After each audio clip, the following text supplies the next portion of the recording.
Yay! Yay! Okay, we're actually recording. Sweet. All right. Hello!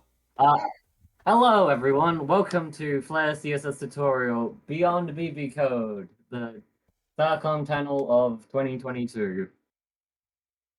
Yeah! Yeah. All right. Introductions, I guess. Hello, I'm Flare. I make Flare CSS text boxes on MSPFA and a bunch of other shit on mostly around MSPFA. Most of it is in service of this site. So that's me. This adventure, this overview page that we've got, will be linked afterwards, and then you can find all the links to all of our stuff, including my co-panelist, Etch Jetty. Introduce yourself. Hello! I'm Etchjetty. You might have seen my trailer last night for all of my shit. Oops, I said a swear word. I've I already sweared like 5 times. Don't worry. Alright. I made a homesturtle.com, Aerojan Central, which is my huge big project, which was custom formatted and all that HTML, AO3, all that AO3 CSS stuff. And I like to mess around also with CSS on MSPFA and AO3, and Flare is cool as hell, big inspiration, big help.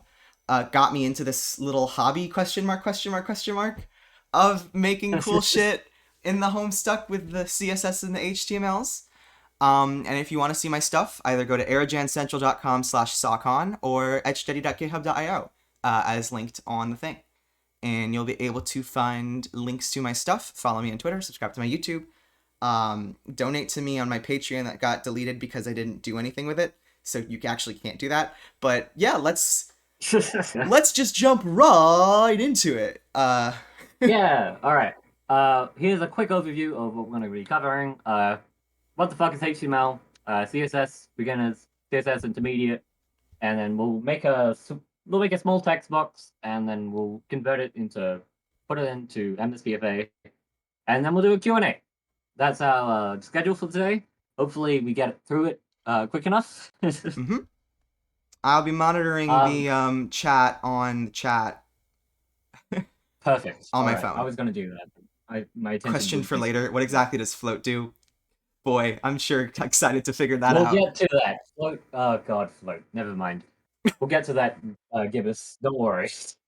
Anyway, um, that's what we're going over. If you know some of this stuff already, you can just like wait in the background while we get to it. But that should Nice restraint. hopefully be everything we'll cover.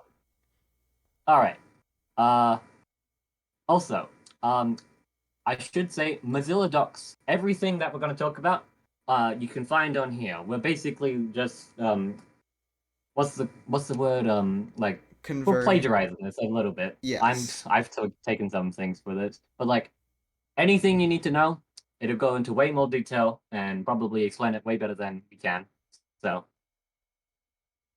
Mm. ah, Oh, if you anyway. can't, if you Oh, if you can't watch the stream, it's because IDK. There will be a it'll VOD. be recorded. Hopefully. Oh boy. Apologies. Sorry, everyone. Yeah, thank you for the ping. We are recording. All right. Um. All right. Let's hop right into this. All right, part one, basic HTML. Yes. HTML is what websites are made of. Who would have thought? If you were to get a text document and then I don't know, write blah blah blah, that's enough. Save it and then change the extension from HTML from TXT to HTML. This is what would come up on your browser. That's every.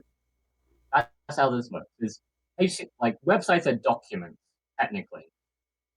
It's a lot of jargon that you don't need to know, but regardless, if you just type into a text file, you save it to HTML, it'll show up in your browser as just a text file. Now, HTML is made up of tags. Tags are weird things. If you used CFA before, you're probably used to the square bracket tags, which will make it good. And I don't actually need to have that shortcut right now, but you're probably used to using stuff like this, which will when shown in a comic, it'll bold text for you. Now, HTML is very, very similar, but instead of square brackets, we use angle brackets. Pop up, oh god, I can't type. Bold, there we go, and Yay! bold text. There's a bunch of these. There are so many HTML tags. Don't need to know all of them, but I'm going to go through a few quick ones that are pretty easy. The BR tag. This doesn't contain any text. There's no text contained in this one. This is simply a line break, which is a little weird because you think like, oh, if I put a line break here, I'll use without. If you put a line break here, obviously it'll go into the next line. No, it won't. That's not how HTML works. You have to put in line breaks manually. Yeah. Uh, If you're used to the and MSPFA editor, it automatically adds those. yeah, this is what every line break is replaced by a BR tag in an MSPFA. Anyway, yeah, I'm gonna set that up, but whatever. Anyway, here's a few other ones. The I tag will italicize. The U tag will underline, and the S tag will strike through. You know, this is pretty standard if you've used any of the text editor before. Another type of tag, which is the only other really important one that doesn't have any attributes, which we'll get to attributes in a sec, but uh, unordered lists and lists Oh. are pretty. I'm putting this here because that's the thing that everyone learns, but I don't think you don't need them. Uh, yeah, so an unordered list contains a bunch of tags, which contains a bunch of list item tags, which is what LI stands for. Like a bunch of these and ads. Uh, and then as you can see on the preview, it'll format, and then it changes to an ordered list. It'll give them 1, 2, 3, 4, 1, 2. Of course, you don't need to do that. You can just go like one Frisker, or one cat or whatever, adding line breaks, of course. But the reason you would do it the other way is screen readers and accessibility. So if a screen reader comes across an ordered list, it'll read it out differently depending on if this has thing. If you just type it out, it might not translate to like voice to text easily. Whatever. Accessibility is a big thing in HTML, and that's why it's so complex most of the time. Because you really could just use CSS rep. But regardless, um, all right. Uh, Now, of course, you've got those. The only two, if you're going to use CSS exclusively, the only two HTML tags you really need to know is the span tag, which is like the bold tag and the italic tag, but it does nothing.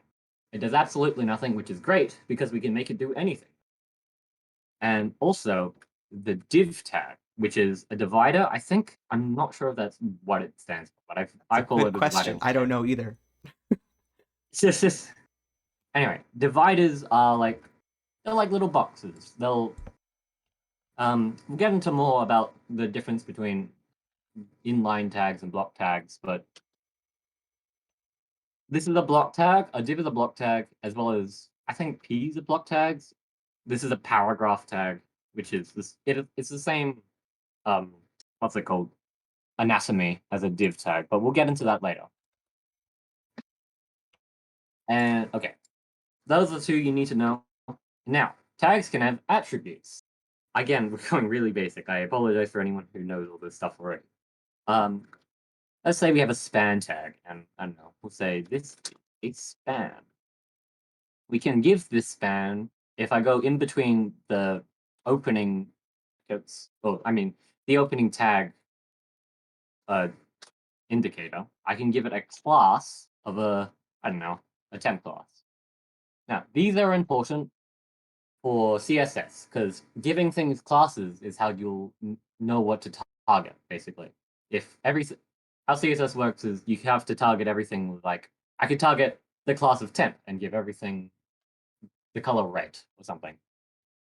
Anyway, tag attributes are also important for other specific tags, like the image tag. I'll get rid of the alt text. Oh, what happened The to image tag accessibility? needs a source attribute to actually display it. So if I grab my cute image here, and if you're familiar with MSPFA, you probably are familiar with hosting images on a different site and then copying the link. But if I upload my thing, which is hosted on FileGarden, it'll show a cute little image of my character. BioGarden is Anyway, free. I recommend it. and finally, what was the other one? Oh yeah, input. The input tag is important if you're doing any JavaScript. We're not, but I don't know, you might want to do things. It takes the type attribute. So right now, default is type text, so I can type in whatever I want. I can change it to a button, which won't have any text. I haven't opened the tag, but don't worry about that. I can also change it to a radio, which is like a radio box, one of these things. And then I can also change it to a checkbox and a bunch of other ones. I think there's 20 different types of inputs, but you don't need to worry about that. Anyway, oh yeah, and hyperlinks. That's the one. So I could A tags are, I forgot what A stands for, but basically they're links. Anchor. So I could anchor, yeah. So I could have in this A tag, I'll have the text say MSPFA, and then I'll have a thing called mspfa.com. You might want to add the And then if I click HTTPS. that, and it won't find because that's not how it's in a previewer, but you know, it you would have to actually add HTTPS, otherwise it's not going to do Oh anything. yeah, HTTPS whatever. And now it actually opens. There we go. Yeah, it's therapy stuff. Happy anniversary therapy stuff. Okay. Cool. One last thing about HTML. This side of the thing is called the HTML code. What this is, and what you'll see it referred to in the Mozilla docs that we mentioned before. This is the DOM, the document object model, if I'm correct. I think so. Yeah. Basically, this is the HTML compiled into something that the browser can actually render. Yes, sorry, I just saw someone say don't host images on Discord if you're using a fan venture. That's just... Yeah, do not. Bad idea. Very bad idea. Use file.garden, which is hosted by Grant MSPFA, so it'll last until the heat death of the fandom at the very least. Anyway, back to the DOM. Yeah. Back to the DOM. That's how it's worked. I can go into like how CSS interacts with the DOM, but it's not really important. But if you see the DOM is referring to the website. Yes. All right. Now on to some basic CSS. I have this copy and paste it, but I have to redo it now. Okay. Text 1. Apologies. This is not very professional. Text 1. We're doing good. Text 2. Text 3. All right. So, normally in a HTML document, you put the CSS in what we call a style tag. But we've set in CodePen, which is the application we're using. I'm just going to use this CSS box down here, which is much easier to work with, much easier to understand. Yeah, unless you're hosting your own website, there's usually a way to just upload CSS. If you're using MSPFA or AO3, there's like a special thing, so you don't have to worry about linking the style directly. Yeah, exactly. All right, so CSS, the anatomy of CSS revolves around 3 things. It's a selector, curly brackets, and then a rule and a value. That's what all CSS, well, basic CSS is going to look like. So the selector will determine what part of the DOM, I guess, if we're going to use a technical term, what part of the DOM is going to target, and then the rules are going to determine what to change, and the values are going to determine what to change it to. To So make an let's awful say I target. comparison, it's like in Xenoblade when you say Oh like my god. Shala, target that, and then she's like, "What do you want me to do?" And then you define. You say, "I want you to use your really terrible special that doesn't do anything on the guy." So it's like you target the Sharla class, and then you say, "This is the worst. This is the worst. This is so Sure. bad." It works well enough. All right. Yeah. So let's say I target all the spans in this little mockup I've created, and I'll change all the color to red. And there you go. So see, well, everything turned red except for the space, because the space is not in any of the spans. Yay. Wow, it's so cool. You can have multiple roles in one selector, by the way. So if I do font weight, which is font weight bold, again, there are so many rules in CSS. I'm going to guarantee you have to look them up. Yeah. This is what the I'm not MDN going to go through Markdown all of docs them. are for. Yeah, that's what these are for. Look at these. They There are run so by many the things. people who make Firefox, so you know it's good. Anyway, cool. So that's a basic selector. It's selecting the HTML element. So if I were to make up this HTML element does not exist. It's not a real thing. If I were to make it like a Riska element or tag, and I put Riska, I could target that here, and it would be color. You have the hex code on you? I don't have the hex code. I have the hex. I was debating just having that up. But I have it. so, Riska is blue now. Oh my god! Of course you do. It is hashtag 005682. Oh, okay, now we're not gonna do it. All right.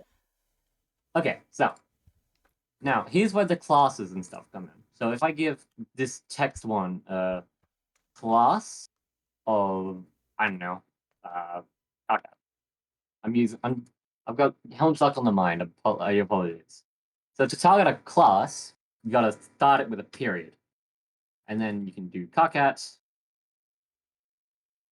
and I don't know, make the color red like his blood. You might want to change that Oh, oops, parentheses to a. Yeah. no, there we go. Ta-da! All So right, now, and now I can do whatever I want, and it'll only target this one span here. and you can I can add. also use IDs, which is the only other thing that a CSS can that CSS selectors can target, That's like not true. explicitly. Explicitly, It you can know what I mean. target attributes, but that's like I only learned that like last week, so you don't need to know that.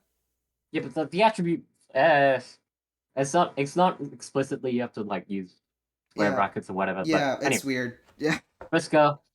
To get an ID, use a hashtag instead of a period. Riska. Color. Green. Fuck you.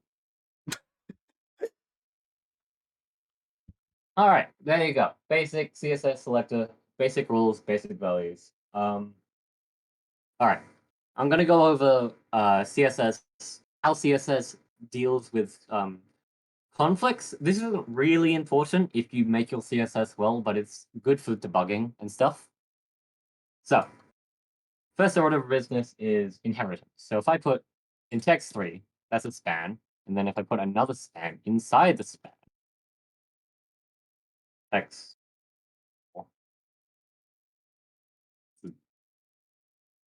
something. Okay, so I'll give it a class of. So if I target 3, I can call it color. I don't know, blue. Can I? No, I can't. I can't name it a number. Equals. There we go. Okay, so you'll notice that both text 3 and text 4 became the color blue, even though text 4 is in a different span. Why is that? Because of cascading. I know, because of inheritance, not cascade. Inheritance means Those are my favorite elements Homestuck within flashes. other elements will inherit all the rules and all the values of its parents. So because this one is inside of a div that has a class that has the color blue, it'll also default to having color blue. Pretty simple. Are you able to auto format the code so you can see visually the inheritance on CodePen? Oh yeah. Do this. And yeah, there you go. There. So I can see literally that it is inside of the other one, so that way it takes the Yeah. information. Perfect. Thank you for that. All right. Next rule is cascading. So if I were to do span, just select every span and make them all red, right? But then I made some other code or something, and then it was like, oh, I want all the spans to be blue now. Color blue. Oh, but they're blue now, but I set them to red before. Cascading basically means CSS will read the document from top to bottom. So it'll read all the spans set to red, and then it will go whatever, and then all the spans are reset to blue because this one comes after the red value. That's all that means. If you've got like something that isn't for some reason changing the color to the right color, like I go back up here and I'm like, why isn't this changing back to green? I thought this was how this worked. That'll probably be because you set it somewhere else below. And finally, last rule, specificity. This one's a bit hard to explain. I'm setting the class here 3 to green. Actually, I'm gonna take this out just so it's a little bit easier to explain. So you'd think Maybe add BRs reasonable... too, just for visual clarity. Probably a good idea. Yeah. Oh boy, this is gonna be very messy, and I apologize. It's fine. Yeah. This is bad. Don't use BRs and actual code, but this is how it'll look in a comic, so who cares? Anyway, so you'd think based on my last rule, right? I'm setting 3 to green, but then I'm resetting all the spans to blue. So shouldn't this span, text 3, also be blue? No, that's because of specificity. Because I'm targeting the class of text 3, that selector is more specific than just targeting every span. There's what's the hierarchy? Yeah. So the hierarchy is I think it's HTML like elements itself, classes, and then IDs. Yeah, exactly. Yeah, I think so. So if I use a class selector, it'll override just an element selector, and then if I were to use ID selector, it'll override any other, both a class and a element selector. Yeah, because IDs are only meant to be one on, like, they're not supposed to appear more than once on a page. Whereas a class, you can put multiple times in different things. Like, for example, in a real world example, if you're like writing a Homestuck thing and you want a class that's like rows, and so you have a million different roses, and you want them to all look the same, that's a class. Versus if you want to have one specific thing, for example, MSPFA has the slide, and that's an ID because there's only one slide per page, and so that works fine on MSPFA. Yeah, exactly. Yay for real world examples! Yay! All right, and obviously, these rules work in tandem together. So if I were to like make this red now, because these have the same specificity, this one is chosen because it comes after the color green. Oh, whoops! There it is. It's red now. Yay! All right. What's next on the agenda? Oh yeah. Here's selectors. Here's a few more advanced selectors. I'm gonna bring back this. Actually, I'm just gonna move this one in here. Let's say I want to target only this span. Yeah, I'm gonna move it down. Only this span, but I don't have a class, right? So how do I do that? Well, I can target the 3 class first, which will target this group of text.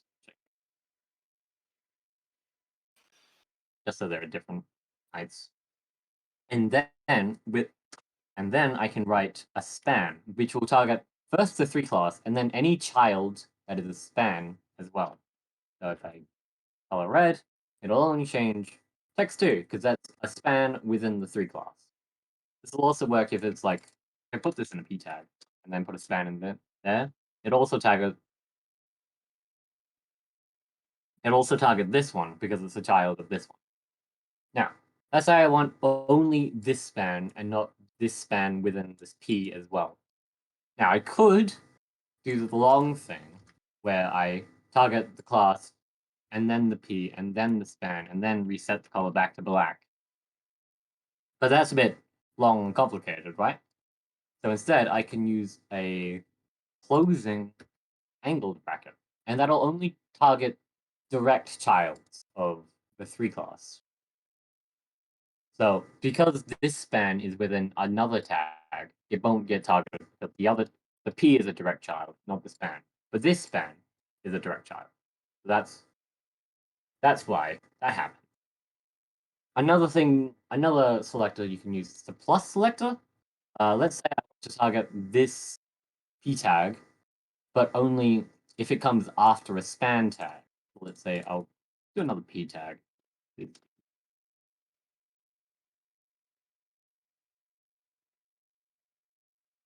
So I can use the plus selector, and I'll do plus p because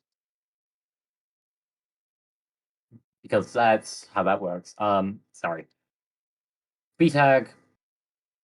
Oh god, my brain. Sorry. I need water. Yeah. I'll answer some questions in a second. In the meantime, in terms of questions that are in the chat, someone asks, Luciel, hopefully I pronounced that name right. What IDE is this? This is CodePen.io, which is an online editor, so you can share actually what's being run, which is pretty cool. Although personally, when I write my stuff, I use VS Code. VS Code's nice because it has automatic formatting for your HTML, a million plugins that you can install. Yeah, so and also one of the nice features that I like for HTML editing is that you can hover over a class and it will show you the level of specificity, so you don't have to figure that out yourself as much in terms of like mental math. That'll be done for you in a lot of these more advanced IDEs and editors. In terms of IDEs I don't recommend, don't write directly into the raw HTML box in AO3. You will lose what you wrote. It's going to disappear. I learned that the hard way. So, yeah. Anyway, back to the panel. Yeah.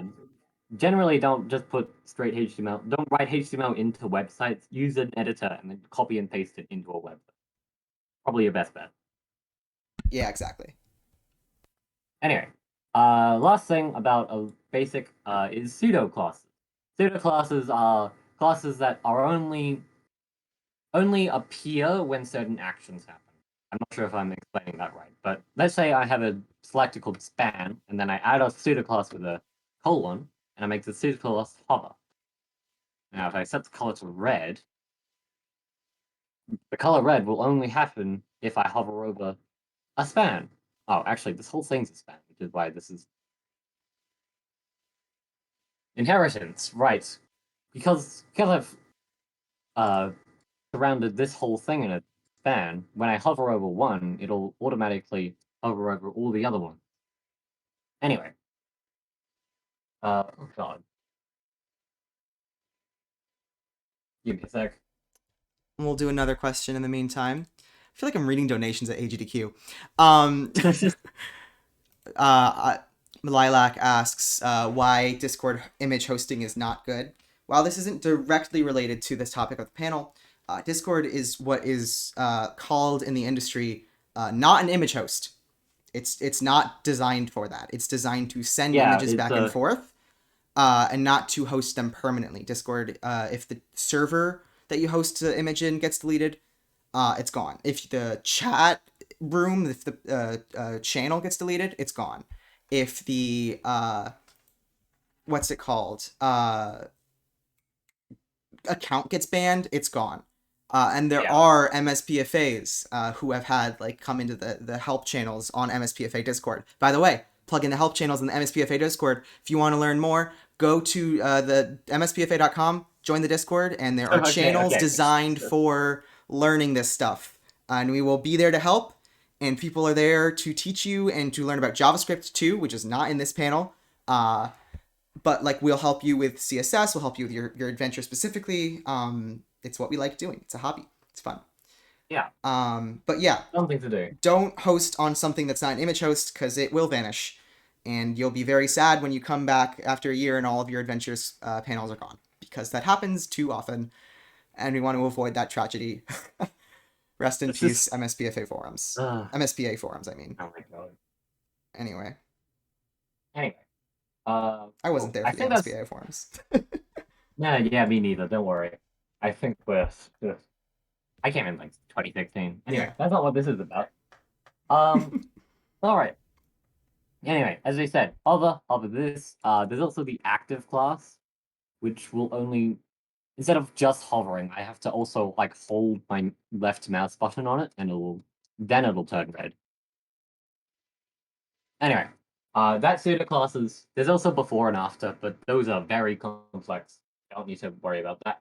Anyway, yeah, that's the basic tutorial done. I'm gonna go into a few more intermediary concepts. The box model. So, oh no.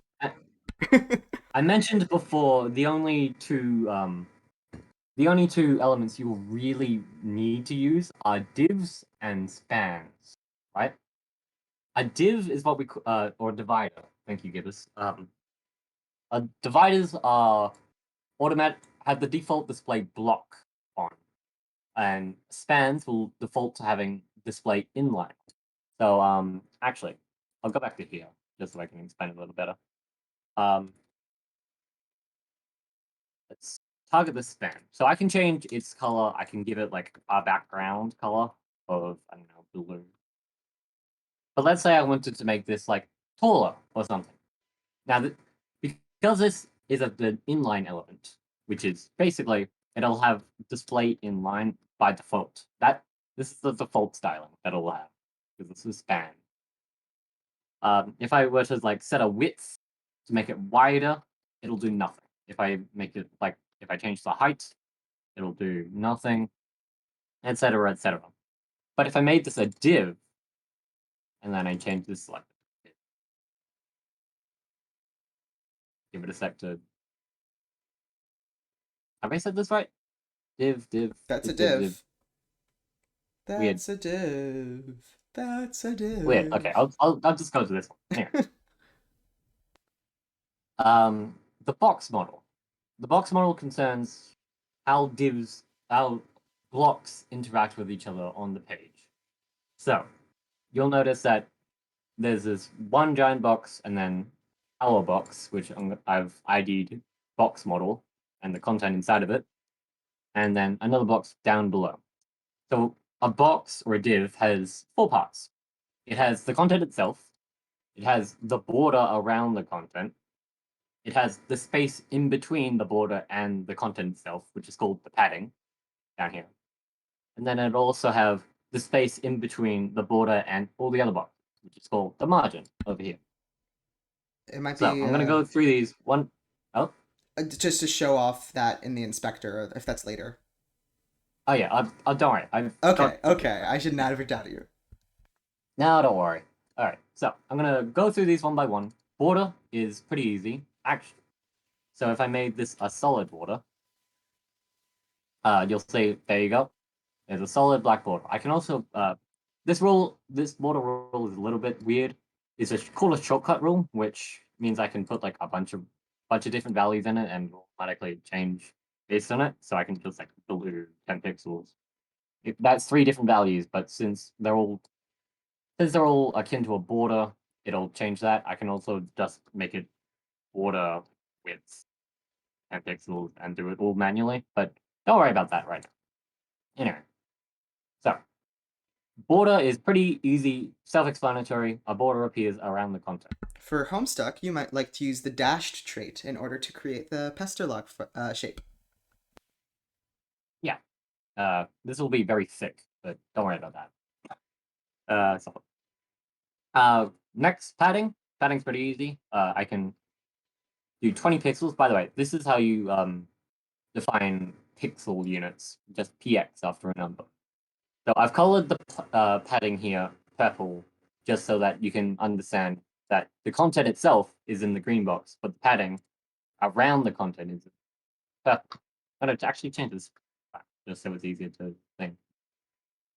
And finally, if I set this margin to like 30 pixels, I've colored the margin yellow. So this has 30 pixels on each side of it in between the box itself and this other box, this box and this box. Content has 20 pixels in between itself and the border is 10 pixels thick, just like it says here.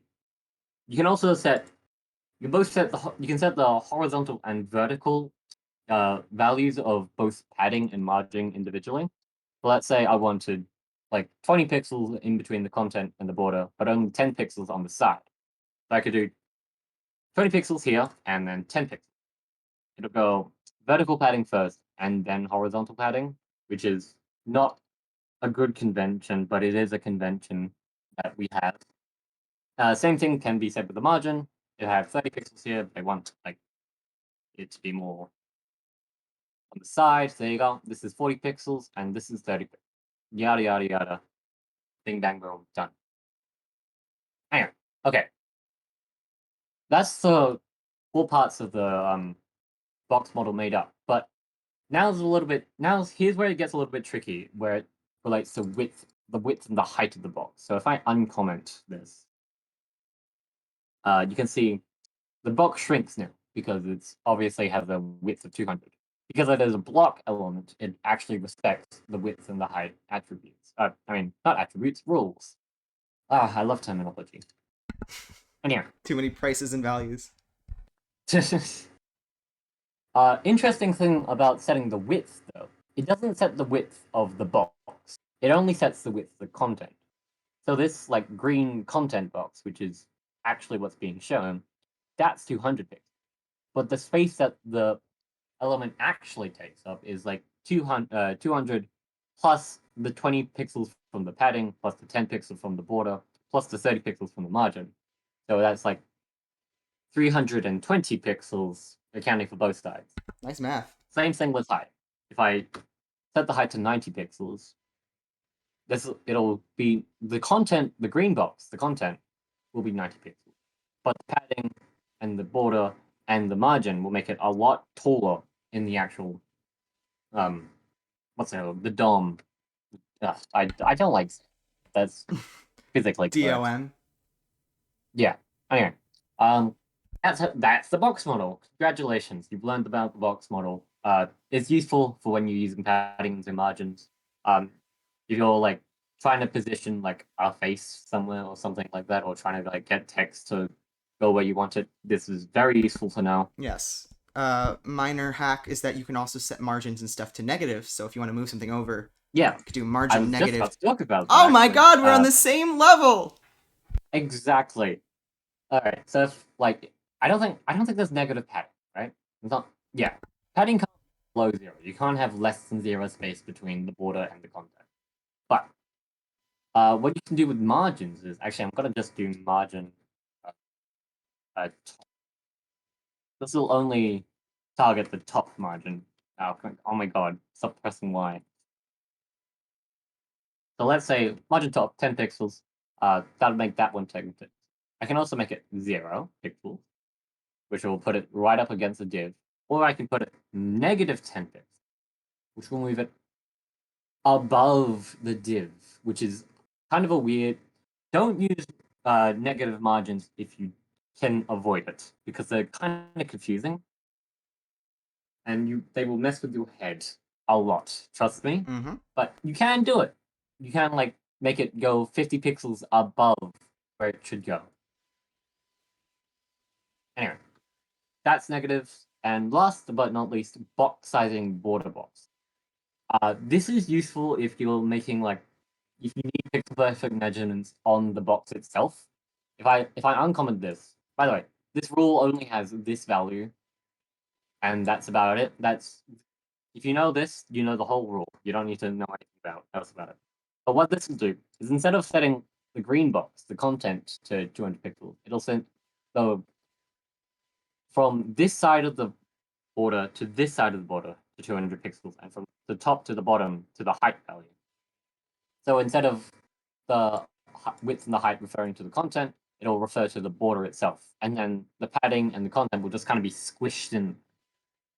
Things to note about this is you can't go like below, like if I set this to 40, you can't have like negative padding, obviously. So you can't have like a negative space in between. So if it goes below 20 plus 20 plus 10 plus 10, 60, it'll just stop at this.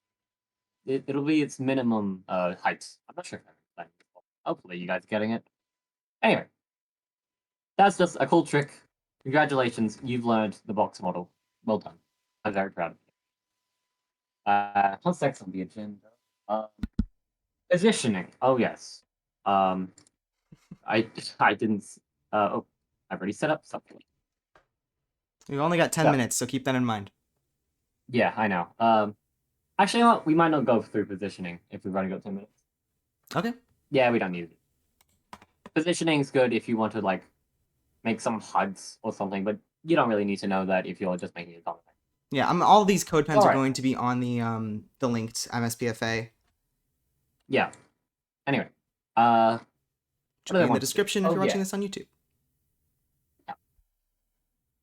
Hopefully we get it on YouTube. Hopefully it doesn't stuff up the recording. Oh, I've got 40 minutes, so footage.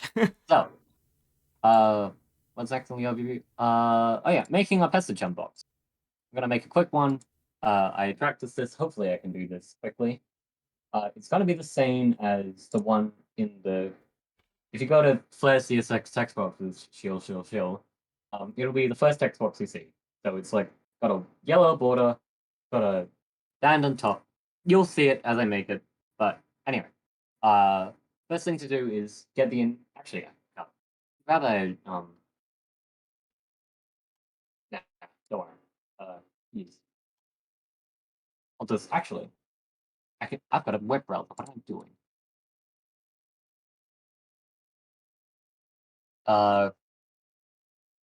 We'll be making this text box right here. This yellow one, press the log, etc., etc., etc.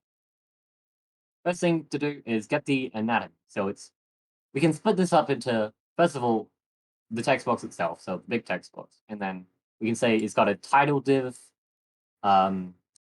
We can split it up into this dark gray yellow, this light gray yellow, and then inside that light gray dial, we can put this white box. So it's really just one big box, two smaller boxes, and then a smaller box inside the last box. So if we go div, I don't know, call it message wrap. So that'll wrap the whole thing. Do another div, call this message title, and then have one more message Body. a log. Actually, no, message content, and then inside of this one, we'll have message log, the actual log. No, wait a second. There we go. Oh, there we go. FK. Now we'll put some text in it, just some placeholder text. Oh, sorry if I'm speeding past it, but I'm trying to get this done on time. It's all right. If you want to see more adventures of Flow Critical, the banner in the VR chat world has a fun little exclusive conversation. Log. And okay, I don't know. Copy this one. Look at the CSS text box. More of an asset text and adventure. All right. So, from analyzing the text box that we want to do, this is a HTML without CSS, basically. We've got a title, we've got the content, which is the yellow box, and then we've got the log, which is the actual stuff. Now it's time to style it. So, that's the chum wrap. Let's go back to here. It's got a yellow outline.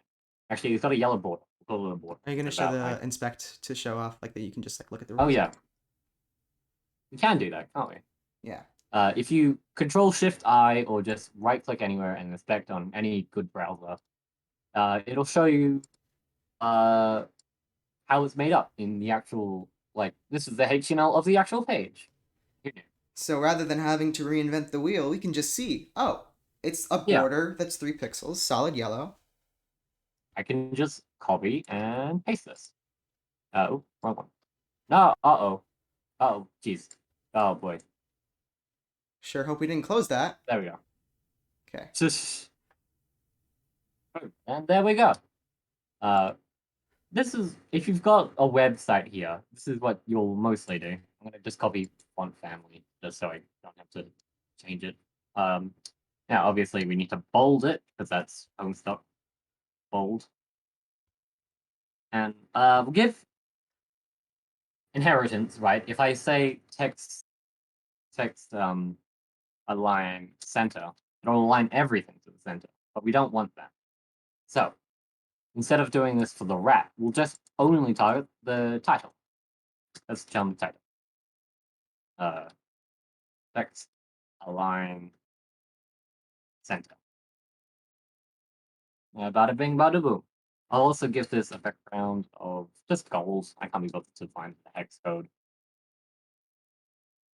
It's looking pretty good already, And though. I'll give it a little bit of a padding, just so, again, if you were actually making a text box, you probably like inspect, probably have like pixel perfect measurements here and try to figure out what's what. But for right now, we don't need that. All right, now target the content. We'll give this one a background of, I don't know, dark yellow. Is that a color? CSS? No, it's not. AA5. Good enough. Okay. Content, there you go. We'll see here, it's got a little bit of padding around it, so give it a padding of, I don't know, 20 pixels. That'd be good.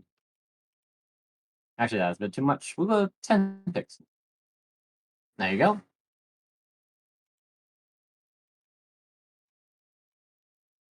Bold. And finally, for the log, white background. White. Give it a little bit of padding. And also got border. Does it have a border? Yes, it's got a border of gold. Border, solid gold. Oh, that. And there you go. There's a very shitty text box made very Yay! quickly. That's how you would go about it. I'm not sure if that was really translatable into anything that you guys can understand, but hopefully that Also, gave you a you little can- bit of yeah. insight into what I do. So, I'll also do some brief additions in terms of like how to actually apply this. You Yeah. might want to show the CSS page on. Oh yeah. Actually, I can just do it here. Yeah. Edit info. So you can open the CSS page on MSPFA, which means that you can just drop. So MSPFA is great because you can just keep the. Yeah, you got a CSX box right here, so I can. You know what I can do? I'm gonna put it on there actually. Copy all this, paste it all there. Easy. Give us a ring, Brony says that the Pastor Chum client looks a little diseased. A little bit. Just a little bit sick, but we love them all the same. It's infected by Solix, giving it a virus. And what we can do if I open the pages of this app. Now, I'm going to put this in here, and it's going to look a little bit weird. Yes. And that's... You might want to unminify it, is my suggestion. Yeah, look at that. That's not very good, is it? Even more thickly. Okay, this is because of a few things. First of all, you'll remember before where Etch said, what's it called? It'll automatically add in BR tag or line break tags, which is good for when you're writing pesto logs like here. but it's bad for when you're writing divs. Because if we inspect Elementors, you'll notice a bunch of just BR here, BR here, BR here. It's also got a bunch of white space, which is what these were before. CSS.live. I have no idea what that is. Oh yeah, I've seen that before. It kind of works, but I'm familiar with CodePen. That's what I use. And we're running out of time. Jeez, I apologize, The next everyone. panel is at 1:30, so we're not like out of time. But Oh yeah, okay. Anyway, so first order of business when you're putting something in here, get rid of all the spaces, because that you'll notice that I can like select some spaces here. That's what is being inserted into HTML. So first of all, get rid of the sections like that. Next, get rid of all the line breaks that you don't want. Not very fun, and it'll look really messy on your whatever you use. But you do it. Yeah, there's also websites that automatically remove line breaks for you, which is what I like to use. I could go to like line break remover whatever. Exactly. Or actually, I like using regex It's a 101. PHP page. Yeah. Oh, regex. Yeah. But we're not going into regex. That's the whole other can of worms. Yeah, no. But anyway, so now that I've removed all the line breaks and all the spaces, I do this. It'll look a little better, but it'll still look a little bit weird. If it'll load. Thank you, my internet. I love Australian internet. We invented Wi-Fi, but we got the worst one. yeah, it looks pretty good. Yeah, it looks pretty good, but you'll notice this is still like centered. Why is that centered? I thought I only centered this thing. That's because of MSPFA's default styling. There's a bunch of default styling that it has, but the things you need to look out for is text will automatically be centered. Text will automatically be bolded if you're using another font. And what's the other one? The text size is 14 pixels. It'll automatically be Courier new. Yeah, automatically be Courier. So what you got to do is go. If I go, focus these. Okay. What you got to do is I'm doing a bad thing and editing the CSS directly in the data page, but whatever. Gotta reset all of it. But since we were only interested in resetting the text alignment, you can just set it here. Text align left. Now, I'm putting this in the wrap because why am I doing that? Because then that'll automatically again, cascadings, they'll automatically apply to everything inside of the wrap. Of course, we already have this reset to left. So you might be tempted to put this in content, for example. And you might do that. That's actually a valid thing to do. But I like putting it in the wraps in like the highest possible div that we're gonna edit. Just so that if I were to like say, I don't know, add another content and another thing, if I were to do that here and then recompile that in here, it would still have, instead of having left only here and like, oh no, I have to go back and re-put it for this one. It'll just automatically apply to the default styling of the browser will automatically apply to the entire box. I'm not sure if that made sense. Whatever. Save that. Reload this. There you go. Oh, actually, oops. Oh, there's a line break here. That doesn't need to have a line break. You can even add the page, I think, probably. I should. I will actually. You can make it not unlisted as well. Yeah, I'll actually. So on MSPFA, I'll put more tags later. But if you have the tag unlisted, your adventure won't show up on the main page, which is great for testing. So there's no stress about like accidentally letting something be revealed. I do love seeing test adventures just out. We're going to introduce ourselves. So why don't Congratulations. I misclicked and accidentally lost about 10 seconds of the stream. Oh no. We're good. Do what? Oh, okay. Wait. It's I just missed nothing probably that important, but everyone go watch the VOD for the stream that is happening right now. It's the Fan Games prequel in Panel Room 1. Otherwise, I think we can do a little Q&A for a little bit, or even talk about AO3 for half a second.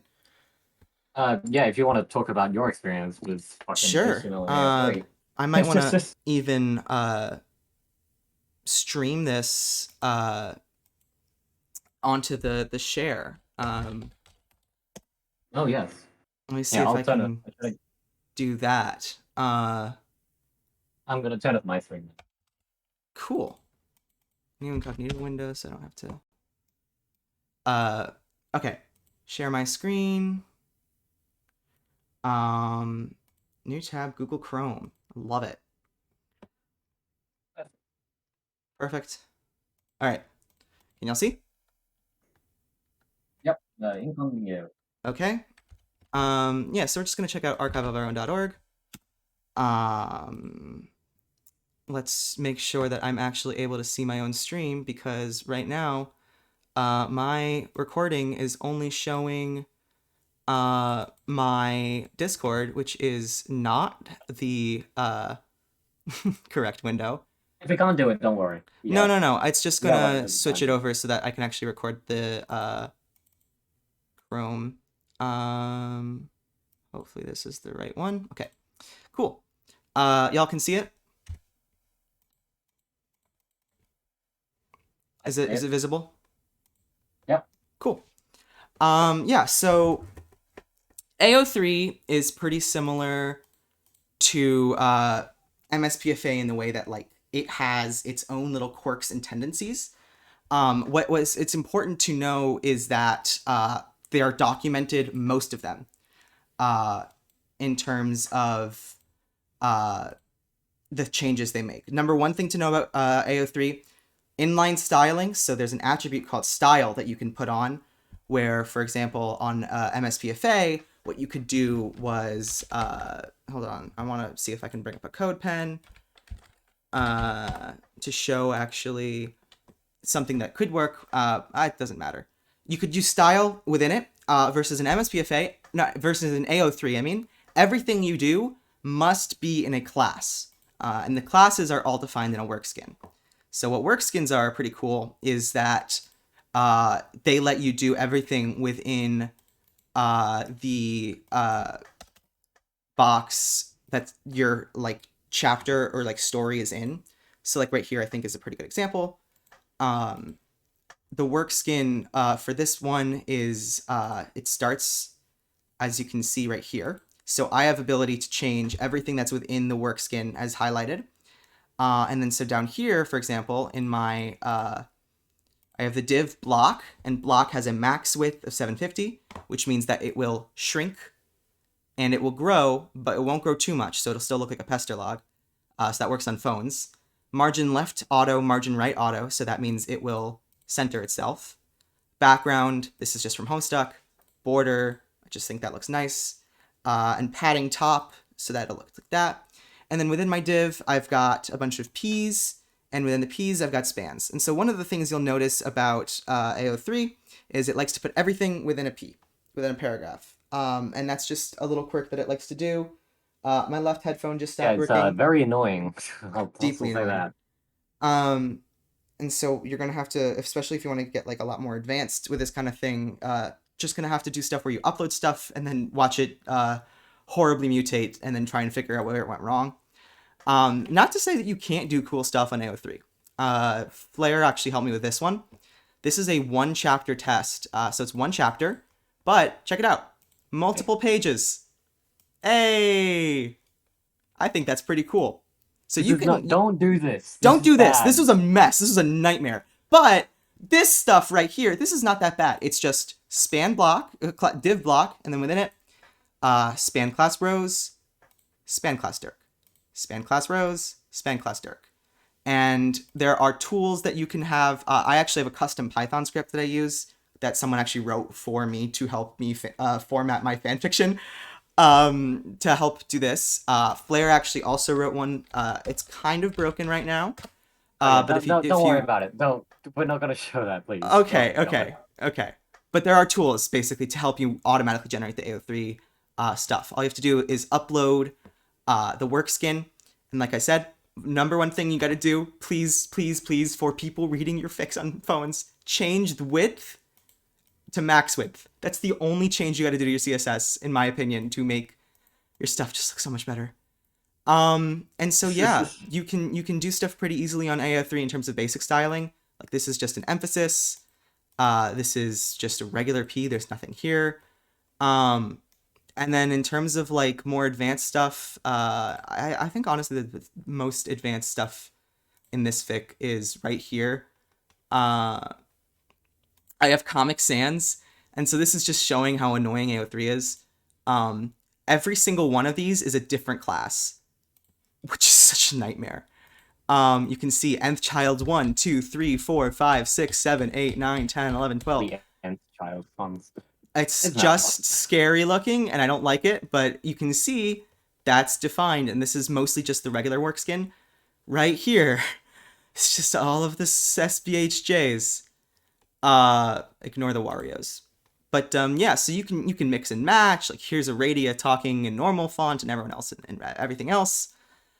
You can do a lot of stuff with AO3, although it's definitely not as easy as I would have liked. It's a lot of effort into making it look shitty. Dave would be proud. AO3 is not a good HTML site. It's a good fanfiction site. It's good, yeah. Like, my numbers on here, I have like a robust fanfiction site. 331 versus I think on MSPFA, the same fanfic has check. God, I don't even want to look. It's like 16 likes. All right, well. Anything else? Let's do questions real quick, because we only have we're already 10 minutes over time. Yeah, literally like 16 likes. But yeah, so you can, like I said, this is the exact same code on AO3 and MSPFA, and it this is a custom site font that Flair made, which is I think is pretty slick. And it just, I literally just copied and pasted the code for my latest chapter just directly into MSPFA. But yeah, you can do pretty much anything on any website if you wrangle it correctly, so long as it lets you. Another cool tool, and I'm gonna so long as they allow you to, you can do whatever you want. So last thing is that I saw someone mentioning in the panel thing how they have a website called I think it was Toy House or something, where everything has to be inlined. And if that's true for you, let me introduce you to this tool, which I think is pretty slick. It's MailChimp is a professional thing that real job people use, and you can just click convert, and what it will do is it'll automatically make everything into an inline style, just automatically for you. So you don't have to worry about that, and you can just code it like regular, and it will look the fine. It will look the fine. Yeah, look the fine. That's exactly the words that I wanted to say. It's just... How do you do about blank? Whatever. Here. So I'll just paste in my code just to test it. Right click inspect. Oh, is it not working? Hello? Yes, it is. It takes a little bit. I think right click, slow. Edit as HTML, paste it in, and look, it's my fanfiction working mostly the same. Oh yeah, here, this works fine. Because the inline style is just defined as it's right here. So yeah, I think unless anyone has any more questions, that's going to be just about it. Visit airjancentral.com/SAHCon22 for list of fucking projects. I forgot to say this last night. Right, Megiddo's out. It's out. You could watch it. You could play right now to replaces Jade and Athena in the Hades game. I put Steve from Minecraft in Hades. It's called Sbeev. It's also on nexusmods.com. Oh boy. Alright, you guys can go. I turned Rose into a pickle. She's a pickle now. Ed, you have so much stuff. You're not gonna be able to shell it before like. I know. I'll just end on this. I think it's funnier. Oh, also, in terms of actual cool shit to end on. Yeah. Okay. Cool. Oh my God. Anyway. Okay. I just like showing my stuff. Yeah, that'd be fair enough. Anyway. Bye, Okay, everyone! Bye-bye. I hope we'll get the VOD I really hope this uploaded VOD to works. the website. That would be really embarrassing if Yeah. it doesn't. We really hope this worked. Bye-bye.